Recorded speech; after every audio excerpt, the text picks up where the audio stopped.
Sir నమస్కారం sir. నమస్తే. Sir 'Raj Tarun' నుంచి మరో సినిమా రిలీజ్ అయింది సార్, 'భలే ఉన్నాడే' అనే ఒక మూవీ. రీసెంట్ టైమ్స్‌లో ఆయన 2 సినిమాలు కూడా రిలీజ్ చేశారు.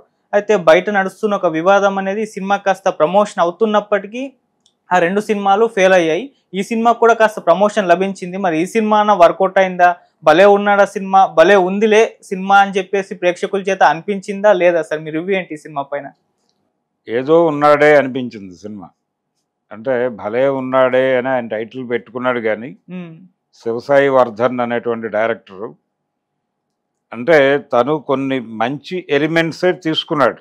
ఓకే. మంచి ఎలిమెంట్స్ అంటే సింగిల్ మదర్ కాన్ఫ్లిక్ట్ని డీల్ చేయాలి ఈ సినిమాలో అనుకుని దానికి ఒక ఒక రొటీన్ నేపథ్యాన్ని ఇచ్చాడు ఆ క్యారెక్టర్కి.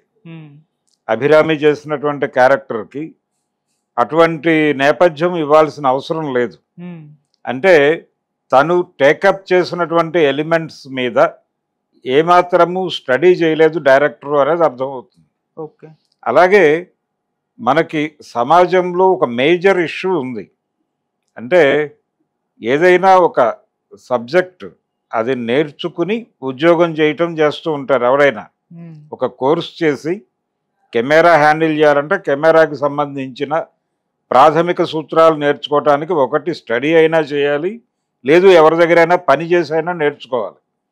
అలాగే ఏ అంశమైనా సరే, అకౌంట్స్ రాయటమైనా సరే దానికి సంబంధించిన చదువుకోవాలి, లేదంటే ఎవరి దగ్గరైనా శుశ్రూష అయినా చేయాలి. చేయటం ద్వారా ఆ విద్య అలవర్చుకుని ఆ పనిలోకి దిగుతారు ఎవరైనా. ఇది సహజంగా జరిగేది. ఎటువంటి ప్రాథమికమైనటువంటి శిక్షణ లేకుండా కాపురం అనేటువంటి ఒక కార్యక్రమంలోకి 2 ఇండివిజువల్స్ ఎంటర్ అవుతారు. ఓకే. ఎంటర్ అయినప్పుడు అక్కడ రకరకాల గందరగోళాలు ఉంటాయి, అవగాహనకు సంబంధించిన గందరగోళాలు ఉంటాయి. వీటిని ఎలా సెటరైట్ చేసుకోవాలి, ఎలా అర్థం చేసుకోవాలి, ఏ మార్గాన్ని ఎంచుకోవాలి అనే దానికి సంబంధించి ప్రాపర్ గైడెన్సు లేకపోతే ప్రాపర్ అవగాహన లేక చాలా కాపురాలు నేలకొల్తాయి. ఇది అనేక కేసులు మనకి కోర్టుల్లో పెండింగ్లో ఉన్నటువంటి అనేక కేసుల్లో ఇది గందరగోళం కనిపిస్తుంది. అంటే వాళ్ళకి సరైనటువంటి సామాజిక అవగాహన కావచ్చు, ఎదుటి మనిషిని రెస్పెక్ట్ చేయాలనేటువంటి తీరు తెలియకపోవటం వలన కావచ్చు, ఎలా ప్రవర్తించాలి అనే జ్ఞానం లేకపోవటం వలన కావచ్చు, అవతల మనిషిని ఎలా అర్థం చేసుకోవాలి, అర్థం అయిన తర్వాత దాన్ని ఎలా హ్యాండిల్ చేయాలి అనేది తెలియకపోవటం. అంటే టోటల్గా ఒక రిలేషన్ని ఎలా మెయింటైన్ చేయాలి అనే దానికి సంబంధించిన ప్రాథమిక అవగాహన కూడా లేకుండా ఒక రిలేషన్లోకి ఎంటర్ అయిపోయి దాన్ని గందరగోళం చేయటం. ఓకే. తన జీవితాన్ని గందరగోళం చేసుకోవటం, అవతల వాళ్ళ జీవితాన్ని గందరగోళం చేయటం అనేది చాలా కేసుల్లో కనిపిస్తుంది. ఆ విషయాన్ని డీల్ చేయాలనుకున్నాడు ఈ డైరెక్టర్. ఓకే. ఈ శివసాయి వర్ధన్ అనేటువంటి డైరెక్టరు 2 అద్భుతమైనటువంటి కాన్ఫ్లిక్టులు తీసుకున్నాడు. ఈ 2 కాన్ఫ్లిక్టుల్లోనూ చర్చించడానికి చాలా విషయాలు ఉన్నాయి. దాన్ని చాలా నిజాయితీతో పద్ధతిగా చెప్పచ్చు. కానీ ఈ ఎలిమెంట్స్ తీసుకుని అతను ఏం చేశాడు, విజయభాస్కర్ గారి ఫార్ములా ఒకటి ఉంది. విజయభాస్కర్ ఫార్ములాలోకి తీసుకెళ్ళి దానికి ఒక పరిష్కారాన్ని ఇవ్వటం కోసం ఒక కమర్షియల్ యాంగిల్ జోడించి దీన్ని ఒక అద్భుతమైనటువంటి కమర్షియల్ ఎంటర్టైనర్గా తీర్చిదిద్దుతూ అండర్ కరెంట్లో ఈ ఎలిమెంట్స్ మాట్లాడాలి అని చేసినటువంటి ఒక విఫల ప్రయత్నమే ఈ 'భలే ఉన్నాడే' అనేటువంటి సినిమా.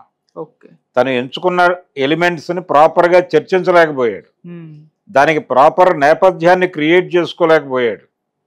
ఆ ఏరియాలో డొల్లతనము, గందరగోళము చాలా ఎక్కువగా కనిపించింది. ఓకే. నేను ఇందాక చెప్పినటువంటి how to handle the relation అనేది చాలా పెద్ద సబ్జెక్టు. దాన్ని చక్కగా చాలా అద్భుతంగా డీల్ చేసినటువంటి నవలలు ఉన్నాయి. అలాంటిది ఏదైనా ఆయన ఒక్కసారి స్టడీ చేసి ముందుకు కదిలి ఉంటే బాగుండేది. అలా కాకుండా ఒక జనరల్ పద్ధతి ఒకటి ఉంది. ఇలాంటి సినిమాలు తీసే చాలామంది డైరెక్టర్లు అనుసరించేటువంటి ఒక పద్ధతి, ఒక సీనియర్ జంటతో జూనియర్ జంటలకి శిక్షణ ఇప్పించుట అనేది. అది అన్ని వేళలా వర్కౌట్ అవ్వదు. అంటే ఈ జనరేషన్ ప్రెజర్స్ వేరు, ఈ జనరేషన్ నడుస్తున్నటువంటి నేపథ్యం వేరు. వీళ్ళకి ముందు జనరేషన్ నడిచినటువంటి నేపథ్యం వేరు. వాళ్ళ అనుభవాలతో వీళ్ళ సమస్యల్ని హ్యాండిల్ చేయటం అనేది అంత ఈజీ వ్యవహారం కాదు. ఓకే. అయితే ఒక కామన్ ఏరియాలో అభిప్రాయాలు కలవచ్చు అంతవరకే. అలాగని వాళ్ళు వీళ్ళని శిక్షించి లేకపోతే వీళ్ళకి శిక్షణనిచ్చి వీళ్ళని సరైన మార్గంలో పెట్టడం అన్ని వేళలా అవ్వదు. ఈ సీనియర్ జంట క్యారెక్టర్లోకి సీనియర్ డైరెక్టర్ సంగీతం శ్రీనివాసరావు గారిని తీసుకొచ్చారు. ఆయన్ని కొంచెం కష్టపెట్టారు. ఆయన కూడా ఇష్టపడి నటించాడు. బాగుంది ఆ ఏరియా. కాకపోతే ఏ విధమైన ప్రయోజనము ఆ పాత్ర వలన నెరవేరలేదు కథకి. అది ఇబ్బంది కలిగించింది. సంగీతం శ్రీనివాసరావు గారి అభిమానులకి అయ్యో ఈయన చేత ఇలాంటి ఒక విఫల పాత్ర పోషింపజేశారే అనేటువంటి ఒక పెయిన్ కలిగించాడు డైరెక్టర్. అందుకని ఇంకొంచెం సీరియస్గా అంటే నిజాయితీగా, ఇక్కడ డైరెక్టర్ని ప్రొడ్యూసర్లు కన్ఫ్యూజ్ చేశారా లేదా ప్రొడ్యూసర్లని డైరెక్టర్ కన్ఫ్యూజ్ చేశాడా అనేది పక్కన పెట్టేస్తే తను చెప్పాలనుకున్న విషయాన్ని కమర్షియల్ యాంగిల్లో చెప్పాలి అనే ఒక భ్రమకి గురై ఈ సినిమాని ఆయన భుజాన వేసుకున్నాడు. అక్కర్లా, నిజాయితీగా చెబితే, నిజాయితీగా చెప్పిన ఏ కథనైనా సరే ప్రేక్షకులు ఆదరిస్తారు అనే దానికి చాలా ఉదాహరణలు ఉన్నాయి మన ముందు. దాన్ని మీరు జనాలకి నచ్చేలాగా చెప్పాలి అనే భ్రమకి గురై ఇంకేదో చేసి మీరు చెప్పాల్సింది చెప్పలేక జనాలకి అర్థం కాక గందరగోళం అయిపోయి సినిమా బాలేదు అని బయటకు వచ్చి మాట్లాడే పరిస్థితి కల్పించుకునే డైరెక్టర్లు కూడా చాలామంది ఉంటారు. వీళ్ళ వలన ఏం జరుగుతుందంటే ఒక చర్చించాల్సినటువంటి అంశాన్ని చర్చకి ప్రాపర్గా పెట్టకపోవటం వలన ఇంకొకరికి ఆ అవకాశం దక్కదు. అలా మిస్ఫైర్ అవుతాయి కొన్ని ఇష్యూస్. అది జరిగింది ఈ సినిమా విషయంలో, ఈ భలే ఉన్నాడే అనే విషయంలో. కాకపోతే రాజ్ తరుణ్కి మంచి క్యారెక్టర్, ఇది పెర్ఫామ్ చేయటానికి ఒక మంచి అవకాశం ఇచ్చిన కథ అది. కథలోనే ఆ ఎలిమెంట్స్ ఉన్నాయి తను మంచి పెర్ఫార్మెన్స్ ఇవ్వటానికి. దాన్ని సాధ్యమైనంత మేరకు ఆ క్యారెక్టర్ని అర్థం చేసుకుని ఆ పాత్ర పరిధి మేరకు అతను మంచి పెర్ఫార్మెన్సే ఇచ్చాడు. నటుడిగా అతనేం ఫెయిల్ కాల. అంటే నటుడిగా అతనికి పేరు తెచ్చిన సినిమాలు గతంలో 2. చాలా సినిమాలు చేశాడు కానీ ఉయ్యాల జంపాల తర్వాత అతనికి కుమారి ఎఫ్ అనేటువంటి సినిమా కొంత పేరు తీసుకొచ్చింది. ఆ తర్వాత మళ్ళీ ఈ సినిమాలో అలాంటి అవకాశం దొరికింది, దాన్ని అద్భుతంగా వినియోగించుకున్నాడు తను. పెర్ఫార్మెన్స్ సైడ్ ఆ క్యారెక్టర్ని నిలబెట్టాడు అతను.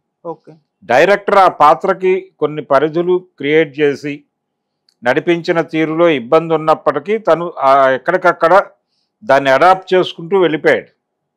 అలాగే ఈ సినిమాలో ఫీమేల్ లీడ్ చేసినటువంటి హీరోయిన్గా కనిపించినటువంటి మనీషా కూడా సాయశక్తులా కృషి చేసింది ఆ పాత్రలో, ఆ పాత్ర కనిపింపజేయటానికి. తన ప్రయత్నం తాను చేసింది కానీ 100% వర్కౌట్ అవ్వలేదు తన మీద.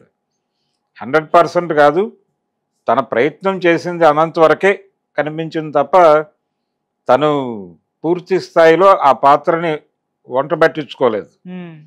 రాజ్ తరుణ్ కొంతమేరకు ఆ క్యారెక్టర్ని అర్థం చేసుకుని పెర్ఫామ్ చేసే ప్రయత్నం చేశాడు తను కూడా.